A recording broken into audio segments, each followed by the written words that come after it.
여러분 안녕하십니까? 뉴스타트 1부 시작합니다. 범죄단지 단속으로 캄보디아에 구금됐던 한국인 64명을 태운 전세기가 오늘 오전 한국에 도착합니다. 정부는 이번 송환 작전에 경찰 등 200여 명을 투입했는데 한국으로 데려와 범죄 혐의점을 조사할 예정입니다. 캄보디아 현지에서 정현우 기자의 보도입니다. 형사조끼를 입은 경찰들이 줄지어 인천공항 출국장으로 이동합니다. 캄보디아 당국이 범죄단지 단속으로 붙잡아 구금한 한국인 64명을 현지에서 데려오기 위한 작전에 투입된 경찰들입니다. 외교부 이차관님과 함께 호송조 200여 명이 64명의 송환자를 호송할 예정입니다. 한국 시각으로 저녁 7시 20분쯤 출발한 비행기는 5시간여 만에 캄보디아 프놈펜에 도착했습니다. 송환 대상인 한국인들은 프놈펜에 있는 이민청에서 대형 버스 2대에 나눠 타고 이동했으며 공항에 도착한 뒤엔 입국장이 아닌 보안시설로 곧바로 들어가 전세기에 탄 것으로 전해졌습니다. 이후 전세기에서 미란다 원칙을 들은 뒤 곧바로 기내에서 체포된 것으로 알려졌습니다. 상당수는 국내 송환을 원하지 않는 것으로 알려졌지만 이들을 태운 전세기는 결국 한국으로 출발했습니다. 우리 정부의 체포영장이 발부된 한국인 대부분은 비행기에서 내리자마자 경찰서로 옮겨져 조사를 받을 전망입니다. 감금과 협박 때문에 범죄를 저질렀다고 주장하는 경우가 많은 것으로 전해진 가운데 경찰 수사 과정에서 그 진위가 드러나게 될 것으로 보입니다. 지금까지 캄보디아 프놈펜에서 YTN 정현우입니다. 한국과 캄보디아는 이번 납치 감금 사건을 계기로 양국 합동 TF를 구성해 수사 정보를 적극 공유하기로 했습니다. 캄보디아 측은 범죄를 저질러 추방된 한국인은 장기간 재입국할 수 없도록 블랙리스트를 만들겠다는 입장을 전했습니다. 김다현 기자가 보도합니다. 한국인 납치 감금 사태에 대응하기 위해 캄보디아에 급파된 정부 합동대응팀은 캄보디아 측과 양국 공동의 TF를 구성하기로 했습니다. TF 회의 정례화를 통해 두 나라 경찰 수사 과정에서 얻은 정보와 증거를 공유하는 등 적극적인 수사 공조에 나서는 겁니다. 기술 협력, 범죄 연루자, 조기 송환 등을 위한 정보 교환 및 협력을 해나갈 것입니다. 캄보디아 정부는 한국인 관련 신고가 현지 경찰에 접수될 경우 관련 정보를 우리 정부에 공유해 신속한 대응을 할 수 있도록 하겠다고 약속했습니다. 또 전국 관서의 범죄 단지를 대대적으로 수색할 것과 한국인을 발견하면 즉각 구조할 것을 이미 지시했다고 강조했습니다.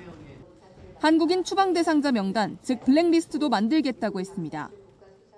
블랙리스트에 오른다라는 얘기는 캄보디아 측에서 추방하는 사람에 대한 기록이 남는다라는 의미입니다. 이분들의 기록을 바탕으로 해서 이분들이 재입국을 할 때는 자동적으로 입국 금지 조치가 시행이 될 수가 있습니다. 합동대응팀은 우리 정부가 보유한 범죄 대응 관련 정보를 캄보디아 측에 제공해 공동 대응 역량을 키우기로 했습니다. 다만 범죄 단지가 밀집한 시아누크빌 일대에 설치하려던 코리안 데스크는 TF로 대체돼 사실상 무산됐습니다. 정부 합동대응팀은 대부분 구금자들과 함께 전세기를 타고 귀국하는데 외교부와 경찰청 소속 일부 직원들은 캄보디아에 남아 시아누크빌 등에 대한 현장 점검을 이어갈 예정입니다. YTN 김다현입니다. 한국인 대학생이 고문 끝에 숨진 곳은 캄보디아의 범죄 단지인 웬치였습니다. 수년 전부터 각종 사기로 범죄 수익을 벌어들이며 몸집을 키워왔는데 배후엔 중국계 조직과 부패한 현지 공무원들이 있다는 지적이 나옵니다. 이현정 기자입니다. 캄보디아 전역에 만들어진 범죄단지 웬치에서 감금과 폭행 피해를 당한 건 한국인만이 아닙니다. UN 인권 최고 대표 사무소는 이미 지난 5월 캄보디아 등 동남아시아에서 인신매매 범죄가 활개치고 있다는 내용의 성명을 냈습니다. 고액 알바와 같은 SNS 광고를 보고 속은 피해자들이 아시아뿐 아니라 아프리카, 중동, 미주 등 전 세계에서 유입되고 있다는 겁니다. 흑인들이 보이고 인도 사람이 보이고 파키스탄, 아랍계 쪽 사람도 본 적이 있고요. 7월 말에는 일본 사람도 본 적이 있어요. 해외 보고서들은 하나같이 캄보디아 범죄단지의 배후에 중국계 범죄 조직이 있다고 지적합니다. 이들이 중국 당국의 단속을 피해 캄보디아의 카지노와 호텔을 근거지로 삼기 시작했으며 이곳에서 사람들을 감금한 채 보이스피싱이나 로맨스 스캠 등 온갖 범죄를 저지르고 있다는 분석입니다.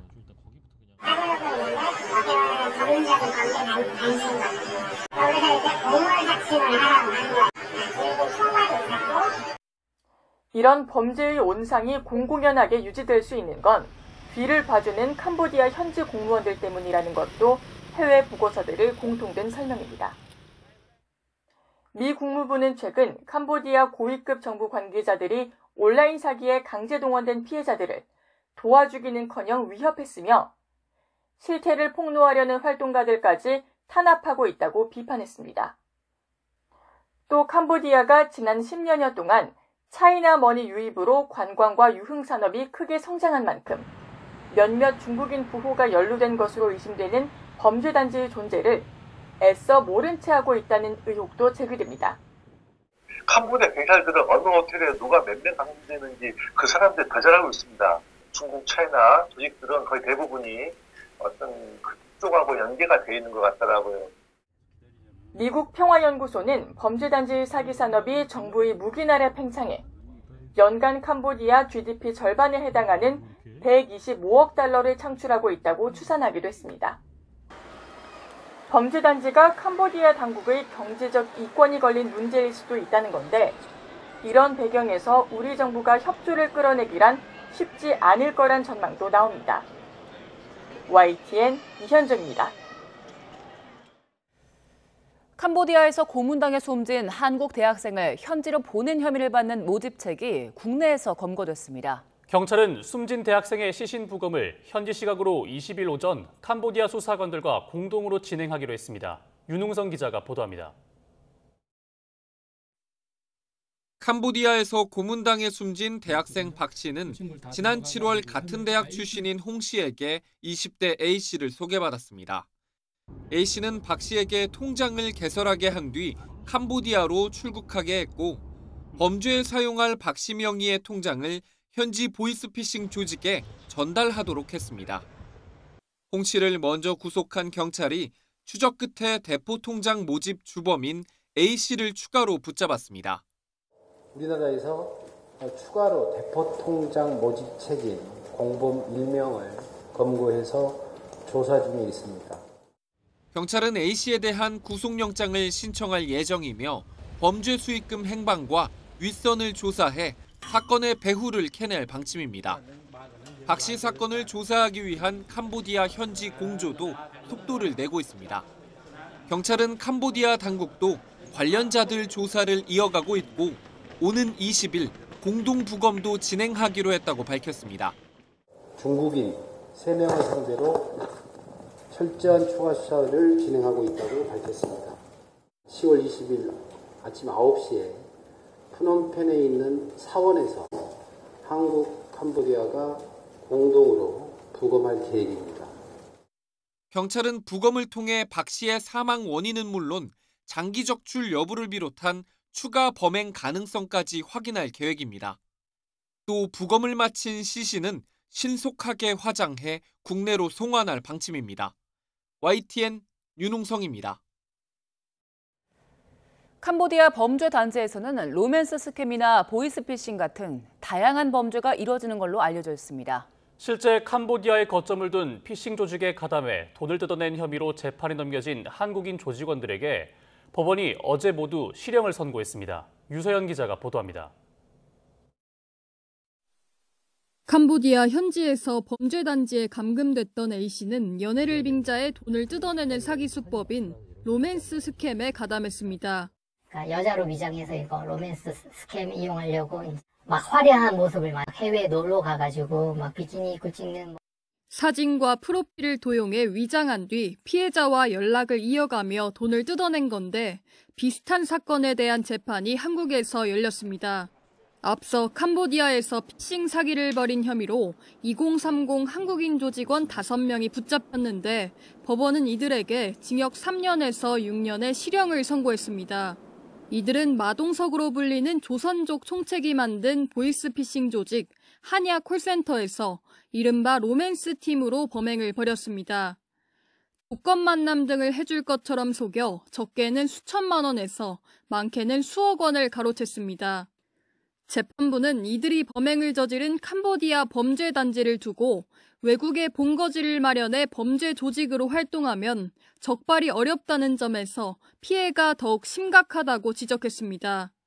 또 이들 일부는 불법적인 일을 알면서도 자발적으로 캄보디아행을 선택했고 범죄 단체에서 활동했다며 비난 가능성이 크다고 질타했습니다. 이들을 수사한 서울 동부지검 보이스피싱 정부합동수사단은 로맨스팀뿐만 아니라 대검팀, 해킹팀 등 마동석 조직의 가담자 27명을 구속해 재판에 넘겼다고 밝혔습니다. YTN 유서연입니다. 우리 정부 고위 관계자들은 미국 워싱턴 DC에서 한미 무역 후속 협상을 이어갔습니다. 4대 그룹 총수들도 트럼프 대통령과 사저인 미국 플로리다주 마러라고 리조트에서 골프 회동을 갖고 협상 측면 지원에 나서는데요. 뉴욕 연결해서 자세한 소식 알아봅니다. 이승윤 특파원, 정부 고위급 인사들이 오늘도 미국과의 무역 협상 총력전을 이어갔다고요? 네, 그렇습니다. 한미 무역 협상 후속 논의가 급물살을 타는 가운데 한국 정부 고위 관계자들이 워싱턴 DC에서 미국 측과 비공개로 집중적인 협상을 벌이고 있습니다. 양국 간 이견으로 2달 넘게 합의를 이루지 못했던 한국의 3,500억 달러 규모 대미 투자 패키지의 구성 방안이 화두입니다. 오는 31일 한국 경주에서 개막하는 에이펙 정상회의 계기에 열릴 한미정상회담에서 최종적 결과물을 도출하기 위해 정부가 총력전을 벌이고 있는 겁니다. 이를 위해 김정관 산업통상부 장관, 김용범 대통령실 정책실장, 여한구 산업부 통상교섭 본부장이 워싱턴 DC에서 미국 측과 협상을 벌이고 있습니다. 앞서 스콧 베선트 미 재무장관과 하워드 러트닉 상무장관, 러셀 보트 백악관 예산관리국장과의 회동이 이루어졌고 이 자리에서는 양국 간 조선업 협력 방안 등이 논의됐습니다. 하지만 대미 투자액의 집행 방법과 관련해 합의문을 만들 수 있을 정도로 의견 차이가 좁혀졌는지는 불투명한 상황입니다. 핵심 쟁점은 대미 투자 선불 요구가 한국 외환 시장의 안정성을 해칠 수 있는 만큼 한국의 대미 투자금 공급 기간을 10년 등 장기로 늘릴 수 있느냐입니다. 벤서트 장관은 우리 측의 입장을 이해하고 있지만 트럼프 대통령이 이를 수용할 것이냐가 관건인데요. 오늘도 트럼프 대통령은 한국과 일본, EU 등에 대해서 언급하면서 우리가 바라는 건 공정한 대우라며 여전히 강경한 태도를 유지하고 있기 때문입니다. 강경화 주미 대사가 뉴욕에서 열린 국회 외교통일위원회 국정감사에서 했던 발언 들어보시죠. 관세 통상협의, 조지아주 우리 국민 구금 사태 등 현안 대응과 한미 조선 협력 활성화 등 관련 한미 간 경제 협력 제도화와 내실화를 위해 부단히 노력하고 있습니다. 네, 국내 대기업 총수들도 트럼프 대통령과 만나서 막판 후속 협상 타결에 힘을 보탤 예정이라고요? 네, 그렇습니다. 이재용 삼성전자 회장, 최태원 SK그룹 회장, 정의선 현대차그룹 회장, 구광모 LG그룹 회장 등 4대 그룹 총수들이 트럼프 대통령의 사저인 플로리다주 마러라고 리조트를 찾습니다. 한미조선 협력 프로그램인 마스카의 주축인 한화그룹 김동관 부회장도 여기에 합류할 예정입니다. 총수들은 일단 트럼프 대통령의 핵심 지지층인 마가 진영의 정치자금 모금 행사에 참여할 예정입니다. 이어 손정희 회장의 초청으로 이루어진 골프 라운딩에서 트럼프 대통령, 일본, 타이완 대표기업 총수들과 골프 회동을 진행할 예정입니다. 국내 4대 그룹 모두 미국에 대규모 투자를 약속했던 만큼 트럼프 대통령과 대화할 기회는 마련될 것으로 보여 한미 무역 협상을 측면 지원할 전망입니다. 네, 그리고 트럼프 대통령 미중 정상회담 진행 의사를 밝히면서도 강경한 입장을 고수하고 있다고요? 네, 그렇습니다. 트럼프 대통령은 중국은 약 157%의 관세를 원하지 않을 것이라면서 미중 무역 협상에서의 자신감을 나타냈습니다. 백악관에서 열린 볼로디미르 젤렌스키 우크라이나 대통령과의 정상회담 중 취재진으로부터 미중 무역 협상에 관한 질문을 받고 미국이 매우 강력한 위치에 있다고 생각한다면서 이같이 답변한 겁니다. 트럼프 대통령은 11월 1일부터 내가 원한다면 지금 받는 것에 더해 100%의 추가 관세를 부과할 수 있다며 그러면 대중 관세가 약 157%가 될 것이고 중국은 그걸 원치 않는다고 말했습니다. 그래서 중국은 대화를 원하고 우리는 대화하고 있다며 우리는 양측 모두에게 좋은 합의를 이룰 수 있을 것이라고 전망했습니다. 그러면서 이달 말 한국에서 열리는 에이펙 정상회의를 계기로 시진핑 중국 국가주석과 만날 것이라고 재확인했습니다. 또 중국과 매우 잘 지내고 있고 시 주석과 좋은 관계를 유지하고 있다면서 우리는 몇 주 뒤에 한국에서 만날 것이라고 말했습니다. 다만 미국이 중국으로부터 아무것도 얻지 못했다는 것을 알아야 한다며 수십 년간 일방 통행이었고 중국은 미국 덕분에 부유하게 됐다고도 주장했습니다. 또 미국은 중국으로부터 아주 심하게 이용당해 매년 중국에 수천억 달러를 잃었는데 생각해보면 미국이 중국의 군대를 키워준 셈이라고 말했습니다. 지금까지 뉴욕에서 YTN 이승윤입니다. 이번 주가 국회 국정감사 첫 주였는데요. 민생경제 회복을 위한 정책 감사가 기대됐지만 막말과 삿대질, 또 욕설 등이 난무하는 나쁘끄러운 광경들이 벌어졌습니다.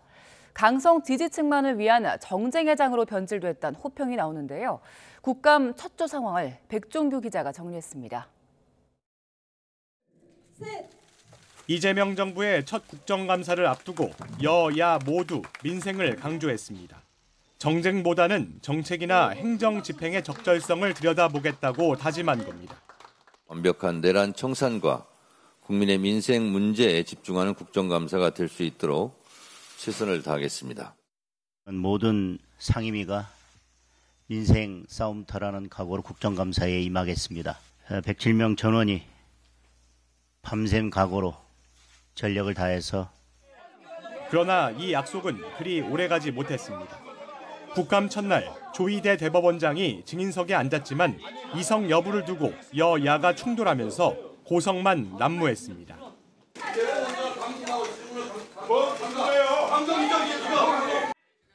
무소속 최혁진 의원은 조 대법원장이 일본식 상투를 튼 합성 사진을 들었고 곧장 소란이 이어졌습니다. 대법원의 권위가 바닥이 됐습니다. 시민들이 인터넷에 이런 걸 올리고 있습니다. 네, 최혁진 의원님 정리해 주십시오. 정리해 주십시오.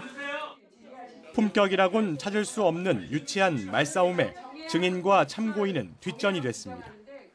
에휴, 이 찌질한 놈아. 이걸 보낸 사람이 누굽니까?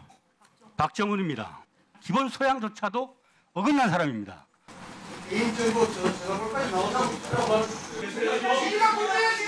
아유, 정해야겠습니다.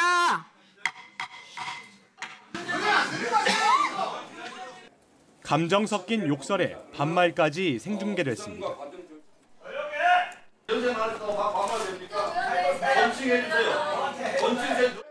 시선을 끄는 소품이나 복장으로 홍보했던 과거와 달리 올해 국감은 강성 지지층을 자극할 연출이 주가 된 모습입니다. 거친 발언을 쏟아내고 이를 SNS로 유통해 지지층의 환호를 받는 이른바 유튜브 쇼츠용 국감으로 전락했다는 지적도 나옵니다. 국민들께서 궁금해하시는 그 본질적인 질문을 차분하게 해서 그 답변을 이끌어냈어야 되는데 그렇게 하지를 못했습니다. 국정감사 첫 주, 나란 일에 대한 감시와 비판이라는 본연의 목표는 제대로 이루어지지 않았습니다. 남은 2주 동안 여야가 눈살을 찌푸리는 정쟁만 이어간다면 국회의 품격은 땅에 떨어질 수밖에 없습니다. YTN 백종규입니다. 여야는 헌법재판소 국정감사에서 대법원 판결에 헌법소원을 제기할 수 있도록 하는 재판소원 제도 도입을 두고 충돌했습니다. 민주당은 재판소원이 학계 등에서 20년 넘게 논의가 이어져 왔고 국민 기본권 보장 강화와 법치주의 실질화를 위해 필요성이 인정되었다고 강조했습니다. 국민의힘은 재판소원이 이재명 대통령 한 사람을 위한 사심제라며 이 대통령 선거법 사건에 파기환송심을 내린 대법원을 못 믿겠으니 헌재 가져와서 무죄로 만들어보려는 시도라고 비판했습니다.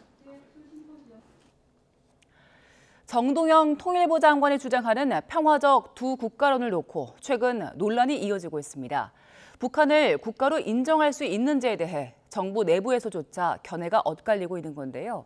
논란이 되는 이유를 이종원 기자가 설명해 드립니다. 두 국가론이라는 것 자체가 헌법에서도 기존 헌법에서도 반하고 그리고 또 대한민국 대통령 그리고 안보실장이 부정하고 있습니다. 헌법과 대법원 판례는 북한을 국가로 인정하지 않습니다. 그리고 우리 북한에 따른 주민법, 북한 주민을 우리 국민으로 보죠. 평화적 두 국가론에 대한 위헌성 지적은 헌법 3조와 4조의 근거를 두고 있습니다. 대한민국의 영토는 한반도와 그 부속 도서로 하고 대한민국은 통일을 지향한다고 명시되어 있기 때문입니다. 지난 1991년 체결된 이후 남북관계의 근간이 되어온 남북기본합의서 역시 남북관계를 통일을 지향하는 잠정적 특수관계로 규정하고 있습니다. 그러나 정동영 통일부 장관은 이렇게 반박합니다. 유엔에 가입한 남한과 북한은 국가입니까 아닙니까? 사실상의 두 국가다. 그러나 법률적으로 승인한 것은 아니다라고 말씀드렸습니다. 통일 대상인 북한의 국가성을 통일부의 수장이 인정하는 것 자체가 부처의 존립 이유를 부정하는 거란 지적도 논란의 이유 중 하나입니다. 또 무엇보다 지난 2023년 말부터 적대적 두 국가론을 선언하며 남북 단절 조치에 나선 북한에 동조하는 모양새로 비치는 건 대내외적으로 큰 부담입니다. 이 정도의 어마어마한 개념, 통일론 자체가 바뀌는 건데 이런 정도면은 국민과 협의를 해야 돼요. 국민의 동의를 받아야 된다고 봅니다. 정 장관은 평화적 두 국가론이 논의를 거쳐 정부의 입장으로 확정될 거라고 공언까지 했지만 대통령실 내부에선 선을 긋는 분위기가 역력합니다. 이런 것을 하기 위해서 대통령 안보실이 있는 것이고 안보실에서 이 문제를 빨리 정리를 해서 정부의 명확한 입장을 표명할 필요가 있다라고 생각합니다. 통일부는 변화된 대내외 환경에 부합하고 국민과 국제사회가 공감할 수 있는 민족 공동체 통일 방안 발전안을 올해 안에 마련하겠다고 밝힌 상황이라 논란은 한동안 이어질 전망입니다. YTN 이종원입니다. 석종건 방위사업청장은 8조 원 규모 폴란드 잠수함 사업 수주 가능성을 높이기 위해 해군 잉여 장비인 1,200톤급 훈련용 잠수함을 합리적인 가격에 수출하는 방안을 검토하고 있다고 밝혔습니다. 석 청장은 국회 국방위원회 국정감사에서 훈련용 209급 잠수함 3척을 수출하는 방안이 추진되고 있느냐는 국민의힘 유용원 의원 질의에 국방부에서 검토하고 있다며 이같이 답했습니다. 이어 올해 초만 해도 상황이 유리하지 않았는데 최근 폴란드 측이 우호적으로 변한 모습을 확인할 수 있었다며 조금 더 노력하면 우리나라가 수주할 가능성을 보고 있다고 말했습니다. 비상계엄과 김건희 씨, 최상병 사건 관련 의혹들을 수사하는 이른바 3대 특별검사팀이 안팎으로 어수선한 분위기입니다. 인권 침해와 과잉 수사를 비롯해 여러 논란에 휩싸이면서 수사 동력이 흔들리는 것 아니냐는 지적입니다. 조성호 기자입니다. 김건희 씨 의혹을 수사하는 민중기 특별검사팀은 피의자로 조사받던 양평군 공무원이 숨지면서 곤욕을 치르고 있습니다. 고인이 특검의 회유와 강압에 지쳤다는 메모를 남겼기 때문입니다. 메모 자체가 불법 수사, 강압 수사, 심야 수사 다 들어가 있잖아요. 오죽했으면 죽고 싶다 그런 말씀을 하셨겠습니다. 특검은 처음엔 강압 수사는 없었다며 정면 반박했는데 뒤늦게 모든 수사 상황과 방식을 감찰에 준하는 방식으로 면밀히 다시 점검하겠다고 몸을 낮췄습니다. 갓 출산한 국토교통부 여성 공무원이 있는 산후조리원 압수수색을 정치권이 문제 삼는 등 인권 감수성에 대한 비판이 잇따른 데 따른 조치란 해석입니다. 조은석 내란 특검팀은 법원에 잇따른 구속영장 기각으로 체면을 구겼습니다.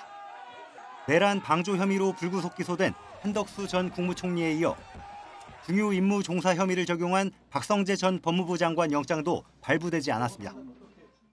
특검의 영장은 지나친 억측과 논리 비약으로 잘못된 자료를 근거로 한 무리한 청구였다고 생각합니다. 법원은 한 전 총리와 박 전 장관 모두 법적인 다툼의 여지가 있다고 봤습니다. 특검은 박 전 장관 구속영장 재청구까지 시사하며 여전히 자신감을 보이고 있지만 조직적 내란 가담이란 틀을 짜고 신병부터 확보하려는 무리수를 둬 수사가 주춤하게 됐다는 지적도 만만치 않습니다. 최상병 사건을 맡은 이명현 특검팀은 구속했거나 재판에 넘긴 피의자가 아직 한 명도 없습니다.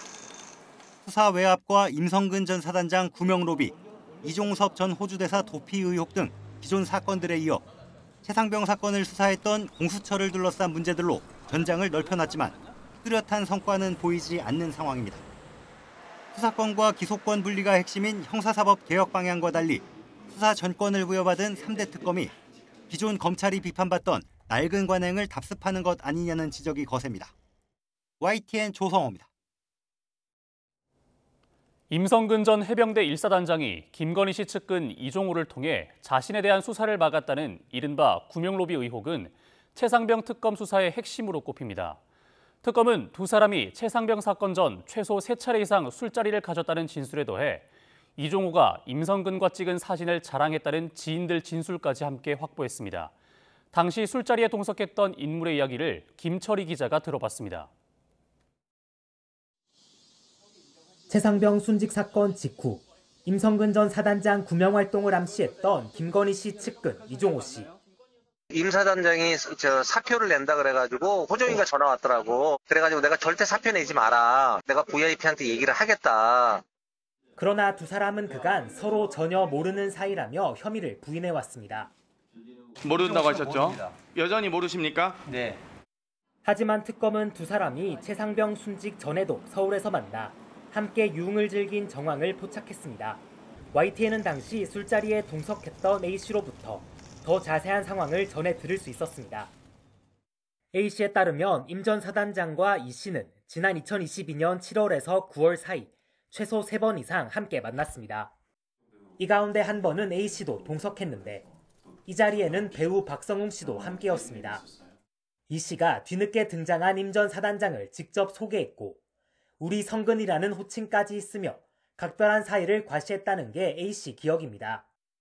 또 이씨와 임 전 사단장이 조만간 있을 박성웅 씨 아버지 팔순잔치에 함께 참석하자는 대화를 나누기도 했다고 전했습니다. A씨의 말은 다른 관계자들 기억과도 일치합니다. 박성웅 씨는 임성근 전 사단장과 이종호를 만나 식사했다고 인정했고 술집 관계자도 임성근과 이종호를 봤다. 두 사람이 팔순잔치 이야기를 나누는 걸 들었다고 특검에 진술했습니다. 특검은 여기에 더해 이 씨가 지인들에게 임 전 사단장과 함께 찍은 사진을 보여주며 관계를 과시했다는 복수의 진술 역시 확보한 상태입니다. 하지만 이 씨와 임 전 사단장은 여전히 일면식도 없는 사이란 입장을 유지하고 있습니다. 이 씨 측은 박성웅 씨 등과 비슷한 시기 만난 적은 있지만 임 전 사단장은 자리에 없었다고 주장했고 임 전 사단장도 근거가 전혀 없다. 저희가 무엇인지 의심스럽다는 말로 혐의를 부인했습니다. 하지만 두 사람 사이 관계에 대한 여러 정황을 확인한 특검은 구명로비 의혹의 윗선을 규명하는 데 남은 수사력을 모으고 있습니다. YTN 김철입니다. 계엄 당시 언론사 단전 단수를 지시한 혐의 등으로 기소된 이상민 전 행정안전부 장관이 첫 재판에서 혐의를 모두 부인했습니다. 서울중앙지방법원은 어제 내란 중요 임무종사 등 혐의로 기소된 이 전 장관의 첫 공판 기일을 열었습니다. 이 전 장관 측은 지난해 12월 3일 당시 윤석열 전 대통령의 계엄은 국민으로부터 동의받을 수 없다고 보고 반대 의사를 피력했다고 주장했습니다. 또 일부 언론사를 상대로 한 단전과 단수 지시는 없었고 계엄이라는 혼란스러운 상황 속에 다른 국무위원들의 행적을 알기 힘들었기 때문에 위증 혐의 역시 성립하기 어렵다고 강조했습니다. 서울고등검찰청은 대규모 집회가 예상되는 오늘 청사 방호를 강화한다고 밝혔습니다. 오늘 오전 10시부터 집회가 끝날 때까지 대검찰청 방향인 청사 서문으로의 차량 출입은 불가능하고 신분 확인을 거친 업무 관련자들만 도보로 드나들 수 있습니다. 법원 방면인 동문으로 출입은 가능합니다. 검찰청사 주변에서는 오늘 오후부터 윤석열 전 대통령 내란 혐의 관련 대규모 찬반 집회가 예정돼 있습니다. 정부가 11호 부동산 대책을 발표하면서 토지거래 허가구역에서 상가와 오피스텔 같은 비주택의 담보 인정 비율 LTV가 70%에서 40%로 하향 조정된다고 잘못 설명한 걸로 드러났습니다. 이번에 새로 지정된 투어구역의 비주택 LTV는 70%로 유지되는 걸로 확인되면서 정부가 시장에 혼선을 준 셈입니다. 최도희 기자의 보도입니다. 지난 15일 정부는 서울 전역과 경기 12개 지역을 토지거래 허가구역으로 지정하면서 주택담보대출 LTV 비율이 40%로 축소된다고 밝혔습니다. 토지거래 허가구역 확대 지정에 따라 주담대 LTV 비율이 70%에서 40%로 축소되고, 같은 날 기자들에게 전한 자료에는 상가와 오피스텔 같은 비주택 담보대출 LTV도 70%에서 40%로 강화한다는 내용이 담겼습니다. 이어진 브리핑에서도 금융위 관계자는 상가 오피스텔 LTV가 40%로 강화된다고 설명했고, 이에 따라 언론에서는 비주택의 LTV가 40%로 줄어든다고 보도했습니다. 하지만 정부가 잘못된 내용을 알려준 것으로 드러났습니다. 이번 대책으로 신규 지정된 토지거래 허가구역 대상은 아파트와 동일 단지 내 아파트가 한 개 동 이상 포함된 연립 다세대 주택이기 때문입니다. 이에 따라 비주택 LTV는 70%로 유지되는 게 맞는데도 정부는 비주택까지 투어구역으로 묶이는 것처럼 혼동한 셈입니다. 이에 대해 국토교통부 관계자는 이번에 지정된 투어구역 비주택 LTV는 70%가 맞다며 혼선이 있었던 것 같다고 해명했습니다. 그러면서 금융위 차원에서 은행 등에 따로 안내했다고 설명했습니다. 비주택담보대출 LTV는 70%가 적용된다는 해명 자료는 대책 발표 이틀 뒤에야 나왔습니다. 중대한 대책을 내놓는 과정에서 신중하지 못한 일처리로 큰 혼선을 빚었다는 점에서 비판을 피할 수 없는 대목입니다. 부동산 대책 회의는 서로 소통이 된 상태에서 그 경제 상황에 맞게 또 부동산 시장에 맞게 합의된 내용들 합리적인 방법으로 결정을 하고 발표해야 되는데 이게 엇박자가 나게 되면 시장에 혼란을 가중시킬 수 있습니다. 앞서 국토부가 서울 전역을 투어구역으로 확대 지정한 데 대해 서울시가 일방 통보라며 반발한 데 이어 부처 간 엇박자로 잘못된 사실까지 전달하면서 대책 논의 과정에서 소통 부재가 있는 것 아니냐는 지적도 나옵니다. YTN 최두입니다. 앞으로 신규 지역주택조합은 90% 이상 토지매매 계약서를 확보하지 않으면 조합원을 모집할 수 없게 되는 등 정부가 지주택 설립 요건을 강화합니다. 국토교통부는 어제 신규 부실조합 차단을 위해 실질적인 토지 확보 노력 없이는 조합원을 모집할 수 없게 됐다면서 이같이 밝혔습니다. 토지매매 계약서 제출은 부동산 거래 신고법에 따라 계약서와 10% 이상 계약금을 입금받았다는 증빙 자료를 포함해야 합니다. 현재는 토지의 사용권 원만 50% 확보하면 조합원 모집 신고 신청이 가능한데 신청 기준을 강화해서 부실조합에 의한 피해를 사전 예방하겠다는 취지입니다. 범정부 업무 시스템인 온나라 시스템이 해킹됐다는 의혹이 나온 지 2달 동안 침묵을 지키던 정부가 피해 사실을 인정했습니다. 행정안전부는 어제 브리핑을 열고 지난 7월 중순 외부 인터넷 PC에서 원격 근무 시스템을 통해 온나라 시스템에 몰래 접근한 정황을 확인했다고 밝혔습니다. 행안부는 사용자 부주의로 외부 인터넷 PC에서 인증서 정보가 유출된 걸로 추정했습니다. 다만 해킹으로 유출된 데이터 양이나 내용이 무엇이고 또 어떻게 유출됐는지는 국가정보원과 관계기관이 협력해서 조사 중이라고 덧붙였는데요. 직접 들어보시죠.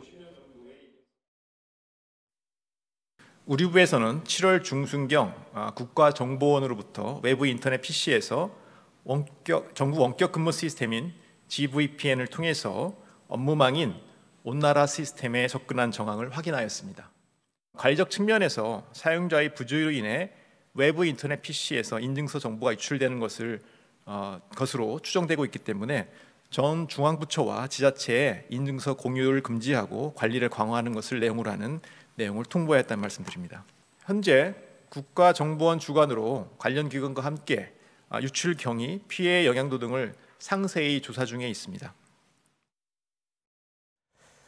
KT가 무단 소액 결제 사태와 관련한 데이터를 전수조사한 결과 불법 기지국과 피해자가 늘어난 걸로 확인됐습니다.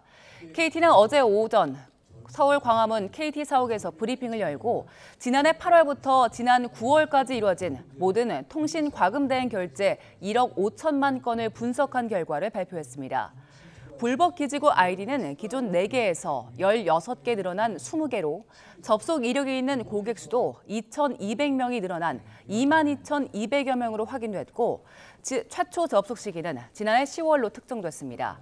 이에 따라 무단 소액 결제 피해 고객은 기존 362명에서 6명이 추가된 368명으로 늘었고 해당 고객의 소액 결제 피해액은 모두 319만 원으로 파악됐습니다.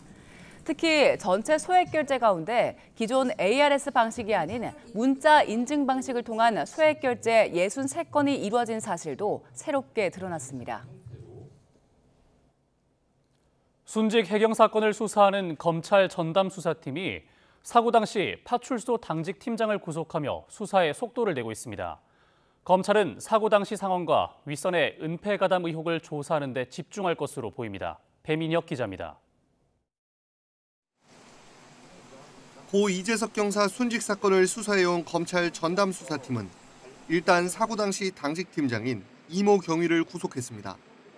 이 경위는 2인 출동 원칙 등 안전 규정을 지키지 않고 파출소 팀원들의 휴식 시간을 허위로 기록했다는 등의 혐의를 받습니다. 재판부는 이경희가 증거인멸 우려가 있다며 구속영장을 발부했습니다. 이경희가 사건 직후 일부 휴대전화 통화 기록을 삭제하거나 팀원에게 허위로 진술을 맞추자 제안하고 근무일지를 허위로 작성했다는 겁니다. 관심은 이제 이경희와 함께 입건된 전 영흥파출소장과 인천해양경찰서장 등의 혐의를 얼마나 밝히느냐에 모이고 있습니다. 이들은 사고 이후 이 경사의 파출소 동료들에게 사고 경위 등을 함구하라고 지시하며 사건을 은폐하려 했다는 혐의 등을 받고 있습니다. 일단 검찰은 신병을 확보한 이경희를 대상으로 당시 상황과 대처 과정 등 사고 경위를 전반적으로 다시 조사하고 있습니다. 이에 더해 해경 지휘부가 실제로 함구 지시를 했는지 사건의 진상을 덮으려 했는지 등을 집중 조사할 것으로 보입니다. 검찰이 당직 팀장에 이어 조만간 다른 지휘 책임자들까지 연달아 신병 확보에 나설지 주목됩니다. YTN 배민혁입니다. 오늘 새벽 0시 20분쯤 인천 운북동 인천공항고속도로 금산나들목 인근에서 택시와 승용차 등 3대가 잇따라 부딪혔습니다. 택시가 앞서가던 승용차를 들이받았고 멈춰서 있던 승용차를 또 다른 승용차가 추돌하면서 2차 사고로 이어졌습니다. 택시에 승객은 없었고 모두 4명이 다쳐 병원에서 치료를 받고 있습니다. 경찰은 블랙박스 등을 토대로 정확한 사고 경위를 조사하고 있습니다. 어젯밤 10시 50분쯤 경기 구리시 인창동 수도권 제1순환고속도로 구리나들목 인근에서 지름 1m, 깊이 20cm의 포트홀이 발생했습니다. 포트홀 때문에 다친 사람은 없었지만 인근을 지나던 차량 10여 대의 타이어가 파손됐습니다. 한국도로공사는 약 2시간에 걸쳐 복구를 마쳤습니다. 어제 오전 7시쯤 강원도 고성군 공연진항 앞바다에서 76살 A씨가 혼자 타고 있던 0.7톤급 어선에서 실종됐습니다. 해경은 경비함정 5척과 헬기 1대 등을 투입해 실종 추정 해역을 중심으로 수색했습니다. 해경은 내일부터 2인 이하 조선업도 구명조끼 착용이 의무화된다며 어민들에게 안전수칙을 지켜달라고 당부했습니다. 건강보험급여가 적용되지 않는 약품은 전문의약품이라고 해도 정부의 처방관리 체계에 기록되지 않습니다. 이러한 허점을 악용해 비만 치료제를 투약할 수 없는 어린이와 임신부들까지 위고비와 삭센다 등을 처방받은 것으로 나타났습니다. 염혜원 기자입니다. 기적의 주사로 불리는 비만 치료제 위고비는 지난달 모두 85,500여 건 처방됐습니다. 올해 초 2만여 건에서 급속도로 늘어났는데 그만큼 부작용 사례도 많습니다. 지난해 10월 이후 위고비 투약 뒤 급성 췌장염이 온 환자는 150여 명, 담석증 560명 등 모두 960여 명이 부작용을 호소했고 이 가운데 15% 이상이 응급 상황이었던 거로 집계됐습니다. 이런 위험성 탓에 위고비를 비롯한 비만 치료제는 만 18세 미만과 임신부, 노인들에겐 투약이 금지된 전문 의약품으로 분류돼 있습니다. 그럼에도 불구하고 일부 병원에선 어린이와 임산부에게도 처방해 준 것으로 드러났습니다. 만 12세 미만 어린이가 69건, 임신부는 194건이나 됩니다. 정신과와 이비인후과, 안과, 영상의학과까지 비만과 직접 연관이 없는 병원에서도 빈번하게 처방했습니다. 이런 일이 가능한 건 비만 치료제가 건강보험 비급여 약품이기 때문입니다. 비급여 의약품은 보건복지부의 처방관리 체계에 포함되지 않아 규정을 어겨 처방해도 제한이나 제재를 받지 않습니다. 식약처 의약품 품목 허가 시 투약 기준을 지키지 않아도 의사약사를 규제할 법적 근거가 마땅치 않은 것도 문제고, 오남용 우려 의약품으로 지정해서 관리하는 제도가 식약처가 운영하는 제도가 있어서 그 제도를 활용해서 의약품에 대한 관리, 또 시판 후 부작용에 대한 감시 체계 이런 부분. 정상 체중인 사람에게도 쉽게 처방해주는 이른바 성지병원까지 입소문을 타고 있는 상황 속에 정부의 규제는 물론 의료계의 자정 노력도 필요하다는 지적입니다. YTN 염혜원입니다. 전국에 인플루엔자 유행주의보가 내려졌습니다. 질병관리청은 독감 환자 숫자가 빠르게 늘어나면서 어제 0시부터 유행주의보를 발령한다고 밝혔습니다. 올해 유행주의보는 지난해에 비해 2달가량 빨리 발령됐는데 지난 2009년 신종플루와 2022에서 23년 코로나19 발생기를 제외하면 역대 두 번째로 10월에 내려졌습니다. 온라인 쇼핑 플랫폼들이 잇따라 오프라인으로 영역을 넓히고 있습니다. 소비자들이 직접 만져보고 디자인도 확인한 뒤 다시 온라인으로 구매하는 옴니채널 전략인데요. 유통과의 경쟁이 치열해지면서 다양한 업체들이 도전장을 던지고 있습니다. 오동건 기자입니다. 온라인 쇼핑 플랫폼이 마련한 오프라인 뷰티 푸드 팝업 행사장. 온라인에서만 만나던 100여 개 브랜드가 한자리에 모였습니다. 소비자들은 클릭 한 번으로 주문하던 식품을 직접 맛보고 결정하기 위해 현장을 찾았습니다. 궁금했던 제품들 중에서도 새로운 제품들을 많이 만나볼 수 있는 것도 좋았고요. 최근 쓱닷컴은 실적 개선 흐름에도 적자가 이어지자 돌파구를 오프라인 강화 전략에서 찾았습니다. 온라인에서만 고객을 만나다 보니까 저희가 이제 상품을 다 이렇게 체험하는 데 좀 한계가 있었습니다. 그래서 오프라인에 이렇게 접점을 만들면서 이미 무신사 등은 온라인 기반에서 오프라인 진출에 성공한 대표 사례로 꼽힙니다.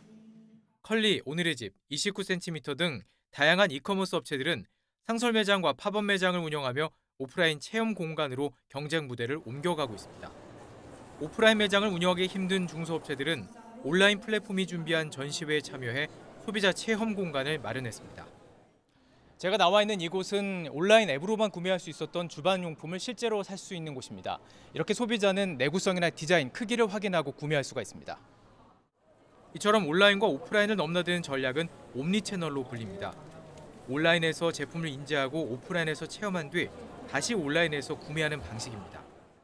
옷 같은 것도 직접 질감이나 이런 것도 만져볼 수 있어서 조금 더 와닿고. 반대로 오프라인 중심이던 올리브영과 다이소는 앱 서비스를 강화해 경쟁력을 높이고 있습니다. 소비자를 차지하기 위한 경쟁이 치열한 유통과에서 옴니채널 전략은 이제 선택이 아닌 필수가 되고 있습니다. YTN 오동건입니다. 커피 한 잔값 수준의 보험료로 생활 속 위험을 보장받을 수 있는 미니 보험이 잇따라 출시되고 있습니다. 보험 가입이 낯선 2030 청년층을 고객으로 확보하기 위한 보험사들의 전략으로 풀이됩니다. 손효정 기자입니다. 쌀쌀해진 날씨에 본격적으로 시작된 독감 시즌.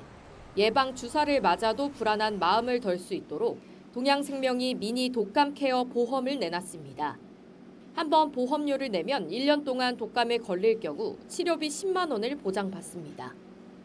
40세 남성 기준 보험료는 3,260원, 커피 한 잔값 수준입니다. 모바일 홈페이지에서 제 보험료를 직접 계산해 보겠습니다. 31세 여자인 저는 4,480원만 내면 미니 독감보험에 가입할 수 있습니다. 이렇게 소액으로 필요한 보장만 골라 가입하는 미니 보험이 최근 주목을 받고 있습니다. 사회 초년생이다 보니까 보험료가 좀 높다 보면 부담이 될 수 있는데 이거는 커피 한 잔 가격도 안 되는 금액으로 최대 10만 원까지 그 치료비를 보장받을 수 있다는 게 굉장히 큰 메리트였던 것 같습니다. 우리금융은 다 함께 페스타를 열고 3주 동안 독감 보험을 비롯해 다양한 미니 보험을 선보였는데 예상치 못한 교통재해, 사고 보장부터 깁스 치료비까지 일상 속 위험을 폭넓게 대비하는 상품이 포함됐습니다. 모두 몇천 원 수준의 저렴한 보험료를 내세웠습니다.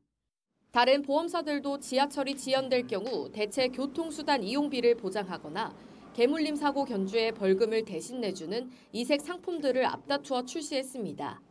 보험료에 비해 보장 범위가 넓은 미니 보험에 관심을 두는 건 당장의 수익보다 잠재 고객층 확보, 특히 청년층 유입에 집중하기 위해서입니다. 실제로 2030 세대의 생명보험 가입률은 5060보다 25%포인트가량 낮은 것으로 나타났습니다. 특히 모바일이나 디지털 환경에 익숙한 MZ세대를 중심으로 큰 호응을 얻고 있는 상황인데요. 수익성보다는 다양한 고객층과의 접점을 넓히고 고객 경험을 확대하고자 다만 보장 범위가 제한적이고 기간이 짧은 만큼 가입 전 약관과 보상 조건을 꼼꼼히 확인하는 것이 중요합니다. YTN 손유정입니다. 공모를 진행한 지 4년 만에 민간 2곳이 응하면서 수도권 대체 매립지 조성이 탄력을 받게 됐습니다. 인천 지역 10개 지자체는 정부가 약속한 대로 쓰레기 직매립 금지를 내년부터 시행해야 한다고 촉구하고 나섰습니다. 강태욱 기자의 보도입니다. 대체 매립지를 찾기 위한 공모가 3차례나 불발된 수도권 매립지. 기후에너지환경부와 서울시, 경기도, 인천시, 사자협의체는 공모 조건을 확대한 결과 마침내 민간 2곳이 응했다고 밝혔습니다. 사자협의체는 입지가 적합한지 등을 검토해 최종 후보지를 결정할 계획입니다. 이어 최종 부지가 정해지면 관할 지자체와 협의에 들어간다는 방침입니다. 다만 입지 지역에 민원과 반발 등이 있을 수 있는 만큼 최종 후보지 결정까지는 비공개로 진행하기로 했습니다. 가장 중요한 게 주민 수용성이거든요. 그래서 그 주민 수용성을 다 확보하기 위해서 해당 지자체가 어느 지역이 될지 모르지만 그 해당 지자체 단체장하고 협의를 잘 진행해서 입지를 갖다가 선정할 예정입니다.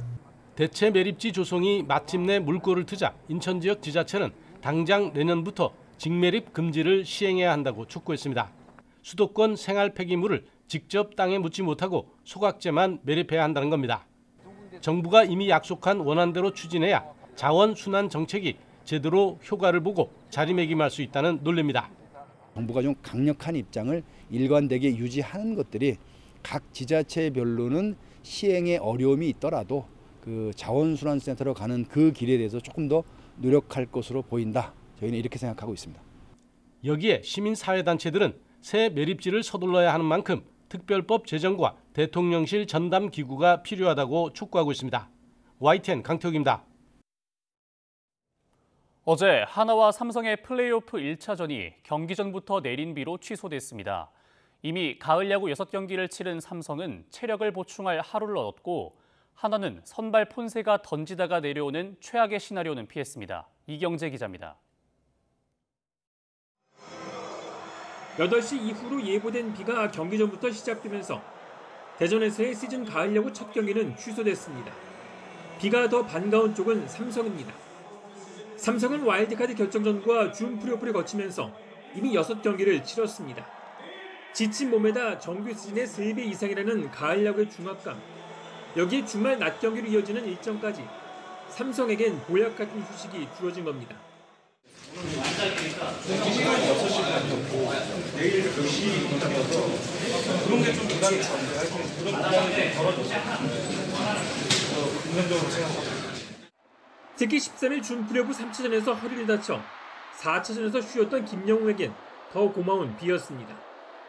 삼성은 가라비토가 그대로 1차전 선발로 나서고 1차전 결과에 따라 4일을 쉰 원태인을 2차전에 내보낼 카드까지 손에 쥐었습니다. 플레이오프 1차전에 맞춰 준비를 해온 한화는 비가 반갑지는 않습니다. 다만 폰세가 선발로 나온 상황에서 경기가 중단되는 최악의 시나리오를 피한 것에 안도했습니다. 비가 그쳐 경기 개시 결정이 난다 해도 경기장을 정비할 시간이 필요하다는 것을 고려해 폰세는 거의 몸을 풀지 않고 대기했습니다. 폰세는 덕분에 변함없이 1차전 선발에 중책을 맡습니다. 투수가 공을 던지지 않고 내일로 넘어가기 때문에 그런 부분에 있어서는 좋다고 생각합니다. 지난해 한국 시리즈 1차전에서 삼성이 원테인 오버투로 6회 초까지 1대0으로 앞서다 비로 경기가 중단됐고 결국 이 비는 기아의 손을 들어줬습니다. 가을비 변수가 올해는 녹색 그라운드에 어떤 영향을 끼칠지 관심입니다. YTN 이경재입니다. 이재명 대통령은 부산에서 열린 전국체육대회 개회식에 참석해 이번 대회를 계기로 글로벌 허브 도시인 부산이 세계적인 스포츠 문화 도시로 도약하기를 기대한다고 밝혔습니다. 이 대통령은 기념사에서 제2의 수도인 부산이 영광을 되찾을 수 있도록 박형준 시장과 부산 시민들이 노력하고 있고 나라의 균형 잡힌 성장과 발전에 최선을 다하겠다며 이같이 말했습니다. 이 대통령은 선수들에겐 한계를 넘어 인내와 열정의 구슬땀을 흘려온 여러분 모두가 이미 챔피언이고 승자라며 스포츠의 참된 가치를 만방에 떨치며 감동을 선사할 거로 믿는다고 격려했습니다. 전국체전은 1920년부터 이어진 국내 최대 규모의 종합체육대회로 올해는 지난 2000년에 이어 25년 만에 부산에서 다시 열렸습니다.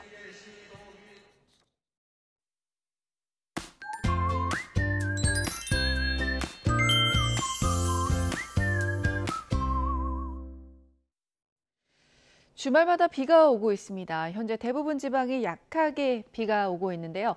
영동 지방은 내일 아침까지 5에서 40mm, 그 밖의 지방은 오늘 5에서 20mm 정도의 비가 조금 더 내리겠습니다. 오전에는 비가 대부분 그치겠지만 남해안과 경북 그리고 제주도는 오후까지, 또 경북 동해안은 내일 새벽까지, 영동 지방은 내일 오전까지 비가 이어지겠고 충청 이남 서해안은 현재 강풍주의보 내려진 가운데 바람이 매우 강하게 불겠습니다. 현재 기온 살펴보겠습니다. 현재 서울은 16.2도, 안동 16.5도, 대구가 18.3도로 어제와 비슷하고요. 낮 기온은 어제보다 2도에서 6도가량 낮아집니다. 서울이 20도에 머물겠고 춘천과 청주가 21도, 안동과 대구 22도로 예상되고 있습니다. 날씨였습니다. 뉴스타트 1부 마칩니다. 잠시 후 2부가 이어집니다. 시청해주신 여러분 고맙습니다.